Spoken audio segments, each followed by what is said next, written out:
আসসালামু আলাইকুম। বিপিএল এর পঞ্চম দিনেও আজকে কিন্তু বাংলাদেশি তারকারা বেশ উজ্জ্বল ছিলেন। দিনের প্রথম খেলাটা ছিল টেবিল টপার রংপুর রাইডার্স এবং স্বাগতিক সিলেট স্ট্রাইকার্স। সিলেট পর্ব যেহেতু আজকে শুরু হচ্ছে, স্বাগতিক বলা যেতেই পারে।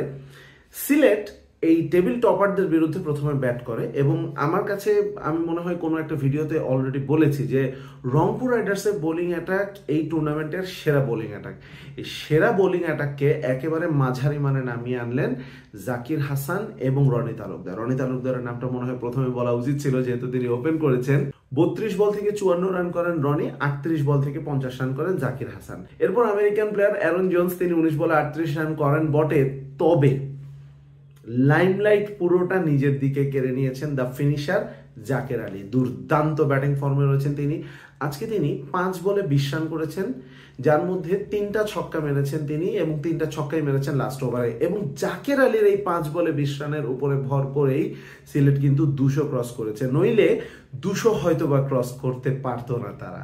206 রানের টার্গেটে রংপুর রাইডার্স শুরুতেই আজিজুল হাকিম তামিমকে হারিয়ে ফেলে। টানা দ্বিতীয় ম্যাচে ডাক মেরেছেন তিনি। এরপরে নামেন সাইফ হাসান। সাইফ হাসান নামার পরে সাইফ আর অ্যালেক্স হেলস গত ম্যাচে যে কাজটা করেছেন সেই কাজটা এবারও কন্টিনিউ করলেন। অ্যালেক্স হেলস আবারও শুরুতে একটু স্লো ছিলেন, কারণ সাইফ হাসান শুরু থেকেই কাউন্টার অ্যাটাকিং ক্রিকেটটা খেলে অ্যালেক্স হেলসকে সেটেল ডাউন হওয়ার সময়টা অ্যালাউ করেছেন। এবং হেলসের মতো একজন খেলোয়াড় যখন সেটেল ডাউন হওয়ার সময় পান, তখন যে তিনি কি করতে পারেন সেটা আরেকবার দেখিয়েছেন। তিনি 100 করে দিয়েছেন আজকে। কিন্তু আমি যেহেতু দেশি প্লেয়ারদের কথা বলছি, আমি সাইফ হাসানের 80 রানের ইনিংসটা মন্ত্রমুগ্ধের মতো আজকে উপভোগ করেছি। একটা ম্যাচের 2 ইনিংসেই যখন 200-র উপরে রান হয়, তখন আসলে বোলারদের নিয়ে বলার কিছু থাকে না। কিন্তু তারপরেও রংপুর রাইডার্স 19 ওভারে যখন 210 রান করে ফেলে, এইরকম একটা ম্যাচে তানজিম সাকিবের কথাটা যদি আমরা না বলি, সিলেট স্ট্রাইকার্সের তানজিম সাকিব, তাহলে তার প্রতি একটু অন্যায় হবে। 2টো উইকেট পড়েছে রংপুর রাইডার্সের, 2টো উইকেটই কিন্তু সাকিব নিয়েছেন এবং মাত্র 23 রান খরচ করেছেন। আপনি চিন্তা করেন অবস্থা, যেখানে 19 ওভারে 210 রান করেছে রংপুর, সেখানে 4 ওভারে মাত্র 23 রান খরচায় 2টো উইকেট তুলে নিয়েছেন Tanzim Sakib. He was that brilliant today.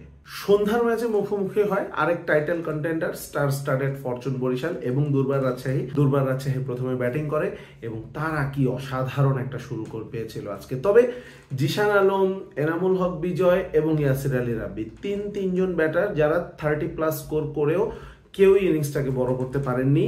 এবং শেষ পর্যন্ত এনামুল হক বিজয় কিন্তু সেকেন্ড হাফে বেশ ধুঁকেছেন। সবকিছু মিলিয়ে দুর্বার রাজশাহীকেও, যেখানে একসময় মনে হচ্ছিল তারা 200 বা 200-র কাছাকাছি অন্তত যেতে পারবে, সেখানে মাত্র 168 রানে তারা আটকে যায়। সিলেটে আজকে যেই উইকেট আমরা দেখেছি ব্যাটিং এর জন্য, এখানে 168 রান আসলে কোনো রানই না।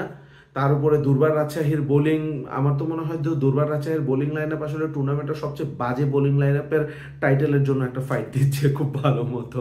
এক তাসকিন আহমেদ ছাড়া বাকিদের অবস্থা আসলে খুবই খারাপ, মানে বলার মতো না। তাসকিন আহমেদ আজও ভালো করেছেন, 4 ওভারে তিনি উইকেট পাননি, তবে মাত্র 27 রান দিয়েছেন। তো বলছিলাম ফরচুন বরিশাল যে রান চেজের কথা, 168 রান তো তাদের জন্য এনাফ না, এবং সেটাকে পুরোপুরি হাতে কলমে দেখিয়ে দিয়েছেন তামিম ইকবাল খান। এই ধরনের ব্যাটিং উইকেট, সেখানে হচ্ছে মাত্র 8.5-এর আশেপাশে রিকোয়ার্ড রান রেট, তামিম ইকবালের মতো ক্যালিবার এবং ক্লাসওয়ালা একজন ব্যাটার, তার জন্য একেবারে আইডিয়াল কন্ডিশন ছিল। শুরুতেই মোটামুটি অ্যাটাক করেছেন এবং তিনি কিন্তু খুব অ্যাগ্রেসিভ খেলেছেন তা কিন্তু না।